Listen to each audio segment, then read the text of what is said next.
If you're watching this video, I'm going to assume you've seen all of Gravity Falls. After the finale, I decided to update my video on Bill's Cipher in Kingdom Hearts 3. When I made that video, it was before the episode A Tale of Two Stans. We had just found out that Stan had a twin, and our Stan could have died years ago. Bill may have been a neutral force trying to stop something else. The existence of a third season was still in flux. Now that we know more about Ford, Bill, and how everyone interacted, it adds more depth to what could be done in Kingdom Hearts. However, when I decided to update my video, I ran into a large problem. The fact that Stan has a brother not only drastically reshapes what we know about Gravity Falls, it's also a bit of a dividing line. Before Ford, most stories were more of a monster of the week. A few hinted at a larger arc, such as Soft Opera or The Hand That Rocks the Mabel, but not much other than that. Plus, the fact that Ford exists was a huge surprise to a number of people watching.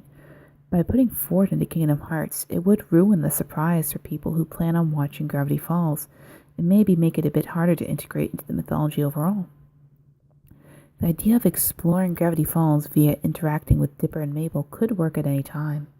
Mabel's grappling hook and Dipper's shrink growth ray could be used to help Sora get around obstacles and find items, much like in Kingdom Hearts 1.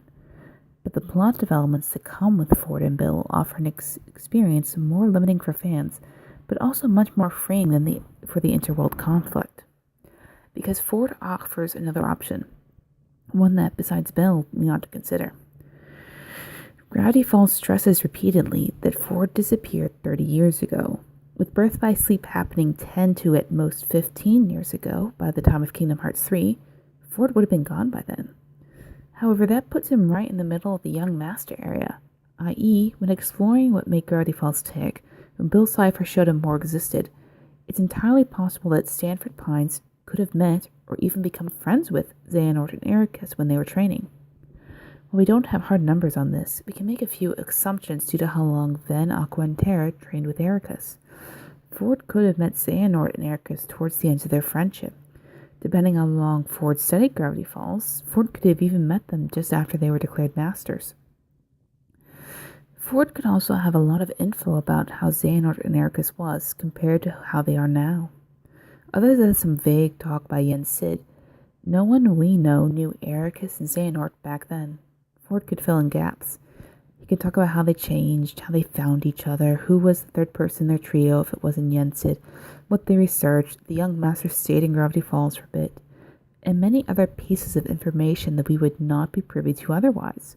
Enough to fill out an entire subplot, along with details of the previous Keyblade masters in the Keyblade War. Ford is a researcher. He's going to have it written down somewhere. Also, he would have been unaware what happened to both Ericus and Xehanort. When he was whisked away, Xehanort and Ericus may have been on the outs a bit. It could have been before Xehanort scars Ericus. But nothing too bad. If Ford comes back to find out that Xehanort could have stolen Ford's own research, killed Ericus, and now wants to destroy the universe, Ford and a player could be very invested in how this turns out.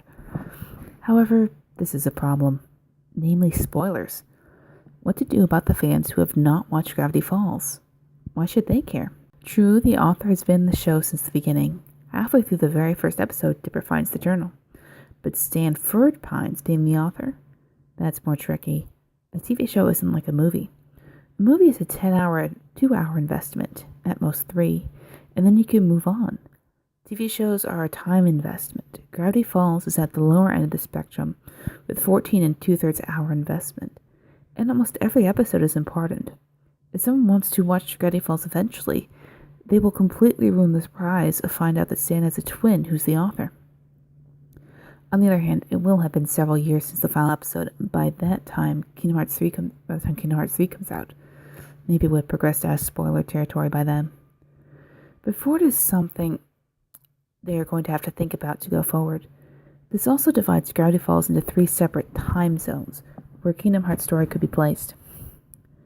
Zone 1 is Season 1 and about half of Season 2. This is the Adventure of the Week format. The villain can be Gideon or a random monster. Sora explores with Dipper and Mabel. Mabel's a backup Princess of Heart. The day is saved, yada yada yada. As a TV show, this format works pretty well for the game. No real spoilers going on, the setting provides lots of interest and adventure, and it will be fairly fulfilling. Maybe the journal can have clues about Heartless or some research on Nording to tie it into the overall plot. Zone 2 is post-author reveal, but pre-Weirdmageddon. This is where the Ford-nosed Ericus and Xehanort type of thing would take place.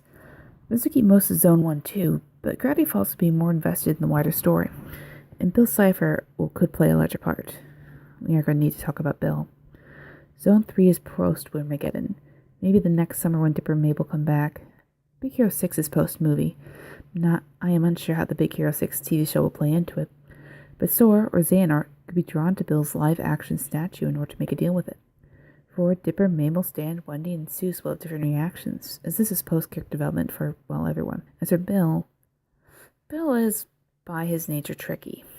One thing I do find interesting is despite how he and Xehanort have similar goals, destruction and control, along with being focused on a limited number of people who have the power to stop them, how Bill and Xehanort accomplish their goals are actually in opposition to each other. Xehanort wants to destroy reality in a very specific way. He wants to summon Kingdom Hearts and see what happens. Bill does not. Bill wants to make things like a surrealist on a bad LSD trip. As I stated in my previous video, Bill also plays a lot with the fourth wall when not in character and on screen. By that I mean nothing Bill says or does explicitly should reference the player or anything else going on, such as time, developers, etc. But he can drop hints, or even talk to the player directly. But in only situations like in Jiminy's journal, the Kingdom Hearts instruction booklet, the Kingdom Hearts 3 website, etc. about what is going on. Due to the American Disabilities Act, I'm unsure Bill could play with the subtitles, at least not with providing a second set of subtitles. That could end up being illegal. Bill is, at his heart, a con man. Bill wants power. Bill wants to affect the physical plane. Bill is knowledge. Bill lives in dreams. Bill has every trapping to make a fantastic boss fight. Bill, literally older than the universe, is also privy to massive amounts of information that both Sora and Xehanort want and need. Bill has quite a few options to be a multi-world side quest. In several Final Fantasy games, once you hit a certain story mark, you can return to a place and do something else. Final Fantasy VII had a bird protection minigame that sort of reset after every dungeon for a while. Final Fantasy IX had you gather some siblings. If there's a side quest where you gather information to give to Bill leading up to a boss fight, it could end up being interesting. It could also be interesting if you can listen to both sets of Mystery Twins side-by Bill himself. Or maybe even how much information you give Bill affects how strong Bill will be at the end. Though, what would be more interesting is Villain teaming up with Sora. Bill realizes he should probably want to oppose Xehanort, not to affect a heel-faced turn, but enough that he becomes a summon, or intrudes in the final battle, or haunts Xehanort's dreams, or maybe gives Sora information. Maybe Bill offers a deal to Sora or Xehanort, but as it's Bill, it will go south. Bill's a plan, and Xehanort will not stop the plan. Or, as shown via Gravity Falls, Bill is generally beaten by two things: a relationship between family and a con man. Sora, with his love for everyone, can easily provide the relationship, but it also makes him a very easy mark, which is where the con man bit comes in. Someone who can see through the lies of misdirection. And that shows two very clear options: Lee and Riku, both of whom have either conned or been conned for a significant amount of their life experience. Phineas probably would like to get a word in too.